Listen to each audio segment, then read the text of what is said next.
பறவைகள் நாங்கள், சண்டேக்காக காத்திருக்கும் பெற்றோர் நாங்கள், காட்சிக்காக கடத்தப்பட்ட முதியோர் நாங்கள்.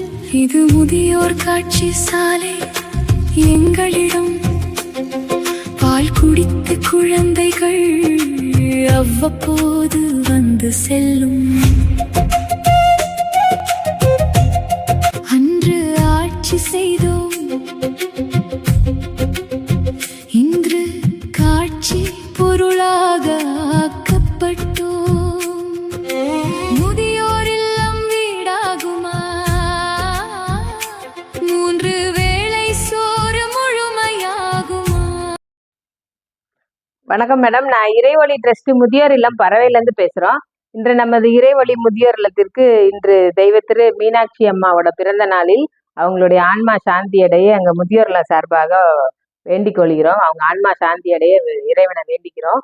இந்த எங்களுடைய இறைவழி ட்ரஸ்ட் முதியோர் இல்லத்திற்கு அவங்க குடும்பத்தினர் கேட்காமலேயே எங்களுக்கு முதியோர் இல்லத்திற்கு அங்கே உள்ள முதியவர்களுக்கு புத்தாடைகள் வழங்கி இனிப்பு கேக்கும் வெட்டி எங்களை சிறப்பிச்சிருக்காங்க. மிக்க நன்றிங்க மேடம். அவங்க குடும்பத்தினருக்கு எங்களுடைய முதியோர்ல சார்பாக வேண்டிக்கிறோம். அவங்க எல்லாருமே 100 ஆண்டு ஆயுளோட இருக்கணும்னு நாங்கள் முதியோர்ல சார்பாக ப்ரேயர் பண்ணிக்கிட்டோம். மிக்க நன்றிங்க மேடம்.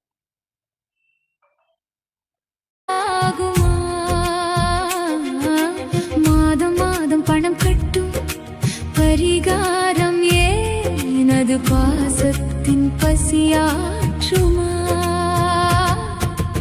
ஊட்டச்சத்துக்கு தினம் தினம் திரட்டும் பாலும் கொடுத்தேன். ஒட்டு மொத்தமாக நீயோ மருந்தும் மாத்திரையும் தந்தாய். எங்களுக்கு ஒவ்வொரு நாளும் குழந்தைகள் தினம்தான், ஆனால் பெற்றோர் தினம் ஆண்டுக்கு ஒரு நாள் தான். காத்திருக்கும் பறவைகள் நாங்கள், சண்டேக்காக காத்திருக்கும் பெற்றோர் நாங்கள், காட்சிக்காக கடத்தப்பட்ட முதியோர் நாங்கள். இது முதியோர் காட்சி சாலை.